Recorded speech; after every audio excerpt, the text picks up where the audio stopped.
లోకనాయకుడు కమల్ హాసన్ విక్రమ్ సినిమాతో అతిపెద్ద block buster ని అందుకున్నారు. ఖైదీ ఫేమ్ డైరెక్టర్ లోకేష్ కనకరాజ్ దర్శకత్వంలో ప్రేక్షకుల ముందుకు వచ్చిన ఈ సినిమాలో మలయాళం స్టార్ ఫహద్ ఫాజిల్ మరియు కోలీవుడ్ స్టార్ విజయ్ సేతుపతి కూడా కీలక పాత్రలు పోషించారు. భారీ అంచనాల మధ్య విడుదలై ఈ సినిమా ప్రపంచవ్యాప్తంగా మంచి విజయాన్ని సాధించింది. ఉన్న ముగ్గురు హీరోలు తమ అద్భుతమైన నటనతో ప్రేక్షకుల్ని బాగానే అలరించారు. మధ్యలో వచ్చిన ఖైదీ రిఫరెన్స్ కూడా ప్రేక్షకులకు బాగానే నచ్చేశాయి. లోకేష్ కనకరాజ్ సృష్టించిన ఈ సినిమాటిక్ యూనివర్స్ లో తదుపరి సినిమా ఎవరి మీద ఉండబోతుందో అని అభిమానులు ఆసక్తిగా ఎదురుచూస్తున్నారు. అయితే విక్రమ్ సినిమాలో ఆఖరి 5 నిమిషాలు సినిమాకి హైలైట్ గా మారింది. ముఖ్యంగా రోలెక్స్ వంటి పవర్ఫుల్ విలన్ పాత్రలో సూర్య ఇంట్రో సీన్ అభిమానులకి నెక్స్ట్ లెవెల్ హైప్ ఇచ్చింది.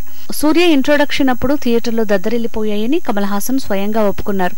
ఇక విక్రమ్ సినిమాకి సీక్వెల్ కమల్ హాసన్ మరియు సూర్య మధ్య వచ్చే సన్నివేశాలు ప్రేక్షకుల్ని మరింత ఆకర్షించనున్నాయి.